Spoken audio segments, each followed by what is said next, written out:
না, সেই সকাল থেকে ক্লাস করতে করতে আর ভালো লাগছে না রে। কিরে কিল্টু, এখন কার ক্লাস আছে রে? আরে এখন তো ঝুমা ম্যাডামের বাংলা ক্লাস আছে, জানিস না তুই? বাংলা পড়া পারবি তো? আরে ওসব পড়াটা আমার ভালো লাগে না। আমি তো বাংলা ক্লাস করি শুধু ম্যাডামকে দেখতে। দেখেছিস ম্যাডামের চেহারাটা কত সুন্দর? ম্যাডাম আস্তে আস্তে একটা গান শোনা দেখি। শুনবি? তাহলে শোন। তোমায় একদিন না দেখলে পরে রাতে ঘুম আসে না, সারাদিন উদাস থাকি, কাজে মন বসে না। যবে থেকে দেখেছি তোমায়, হে মন দিয়েছি তোমায়, তুমি ছাড়া কোনো কিছু ভালো লাগে না। বাহ বাহ, আজও ফাটিয়ে দিয়েছিস। এই তোরা চুপ কর, ম্যাডাম আসছে। গুড মর্নিং ছাত্ররা, আশা করি তোমরা সবাই ভালো আছো। গুড মর্নিং ম্যাম, আমরা সবাই ভালো আছি ম্যাম। আপনি কেমন আছেন ম্যাম? আমিও ভালো আছি। শোন, এখন তোদের বাংলা ক্লাস নেব, সব ভালো করে পড়ে এসছিস তো? হ্যাঁ ম্যাম, সব পড়ে এসেছি। আপনি প্রশ্ন বলার আগেই উত্তর বলে দেবো। হ্যাঁ রে, প্রশ্ন না জেনে তুই উত্তর কি করে দিবি? ওই হলো আর কি। শোন, বাংলা ক্লাস নেওয়ার আগে তোদের জানা দরকার বাংলা কি। একটু বল দেখি, বাংলা কি? ম্যাম, বাংলা হলো একটা দেশ। কি বললি? কেন ম্যাম, হয়নি ম্যাম? কেন, বাংলা একটা দেশ নয়, বাংলাদেশ? হয়নি। ফান্টু বলতো বাংলা কি? ম্যাম, বাংলা হলো এক প্রকার তরল পানীয়, যা খেলে নেশা হয়। হতচ্ছাড়া, তুই বাংলা মদের কথা বলছিস? দাঁড়িয়ে থাক তুই। রবি বলতো বাংলা কি? ম্যাম, বাংলা হলো একটা ভাষা, আমাদের মাতৃভাষা। খুব সুন্দর উত্তর। গাধাগুলো, এর কাছ থেকে শেখ। মাথায় তো কিচ্ছুই নেই, শুধু গোবর ভরা। ম্যাম, গোবরেরও দাম আছে, বুঝলেন? তা কি দাম আছে শুনি? ম্যাম, গোবর্ধন শোনেননি আপনি? গোবরের মধ্যে ধন পাওয়া যায়। আমার বেলায় নেই, শুধু যুক্তি। না, দাঁড়িয়ে থাক তুই। আরো বলতো বচন কাকে বলে? ম্যাম, গালাগাল করাকে বচন বলে। আচ্ছা, গালাগাল করাকে বচন বলে, তাই না? তুইও দাঁড়িয়ে থাক। ম্যাম, আপনিই বলুন, কারো মা কাউকে কখনো ভুল শিক্ষা দেয়? না, তা তো দেয় না, কেন? ম্যাম, রোজ রাতের বেলা যখন আমার পাশের বাড়ির কাকু বাংলা মদ খেয়ে এসে তার বউকে গালাগাল শুরু করে, আমার মা বলেন, ওই দেখ, পচদার বচন শুরু হলো। তাহলে বচন মানে গালাগাল হলো কিনা ম্যাম? হয় না, তুই দাঁড়িয়েই থাক। বল্টু বলতো আলোচনা মানে কি? ম্যাম, আলো মানে হলো কিরণ, আর চোনা মানে হলো মূত্র, তাই আলোচনা মানে হলো কিরণের মূত্র। বাবা বাবা, খুব সুন্দর উত্তর। তুইও দাঁড়িয়ে থাক, গাধা কোথাকার। রবি বলতো চেয়ারের বাংলা কি হবে? ম্যাম, চেয়ারের বাংলা হবে আরাম কেদারা। Good, very good. এবারে ফান্টু বলতো টেবিলের বাংলা কি হবে? চেয়ারের বাংলা যদি আরাম কেদারা হয়, তাহলে টেবিলের বাংলা হবে, ম্যাডাম, টেবিলের বাংলা হবে আরামসে শো। টেবিলের বাংলা আরামসে শো? তুই কান ধরে দাঁড়িয়ে থাক।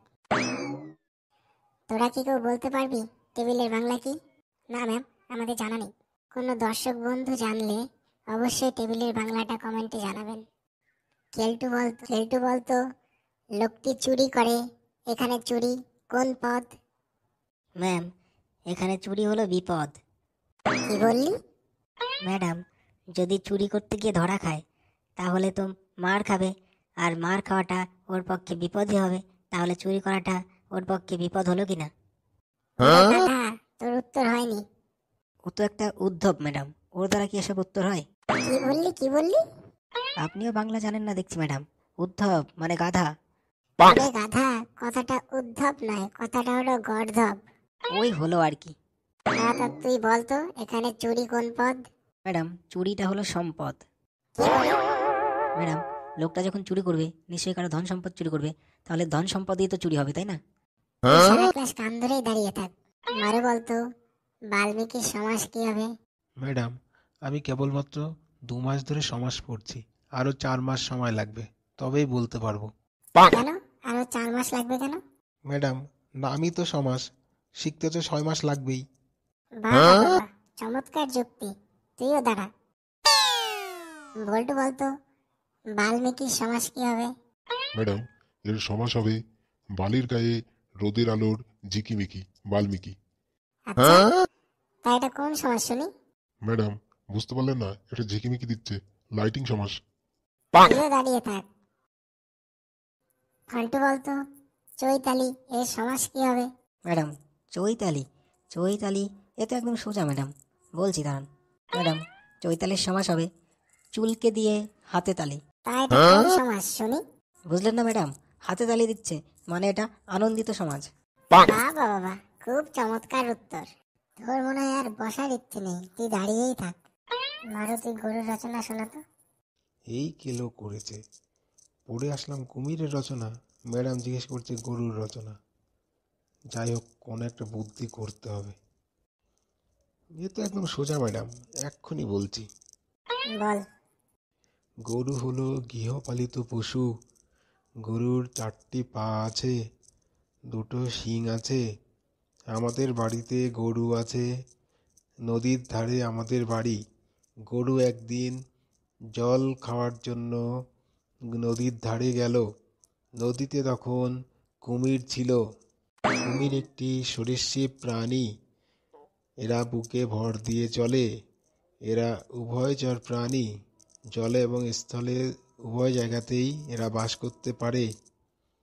কুমিরের গা শক্ত আঁশে ঢাকা। এদের মুখ লম্বা হয়। এরা শীতল রক্তের প্রাণী। এরা ডিম পাড়ে। সেই ডিম ফুটে কুমিরের বাচ্চা হয়। সেই থাম থাম থাম, এটা গরুর রচনা হলো নাকি কুমিরের রচনা বলছিস তুই? তুই দাঁড়িয়েই থাক, তোর আর বসতে হবে না। ফান্টু বলতো তুলসী বনের বাঘ মানে কি? ম্যাডাম, এটা একটা বাংলিশ শব্দ। কি ইলিশ বললি? বুঝলেন না ম্যাডাম? বাংলিশ, বাংলা ও ইংলিশ দুটো মিলিয়ে বাংলিশ। বাহ, তুই তো এক নতুন শব্দের আবিষ্কার করলি দেখছি, বাংলিশ। বাহ, খুব ভালো শব্দ। তাই এবার বল, তুলসী বনের বাঘ মানে কি? ম্যাডাম, তুলসী বন মানে তুলসী বন, আর বাঘ হচ্ছে ইংরেজি শব্দ, মানে ছাড় পোকা। অর্থাৎ তুলসী বনে যে ছাড় পোকা দেখতে পাওয়া যায় তাকে বলা হয় তুলসী বনের বাঘ। তা তোকে এসব কোন গাধা শিখিয়েছে? ম্যাডাম, আমি তো আর টিউশনই পড়ি না, যা শিখি স্কুল থেকেই শিখি। তাহলে বুঝতেই পারছেন কোন গাধা শিখিয়েছে। তোরা দেখছি এক একটা রত্ন, তোদের তো মিউজিয়ামে রাখা দরকার। ম্যাডাম, বল দেখি যদি তুই পারিস।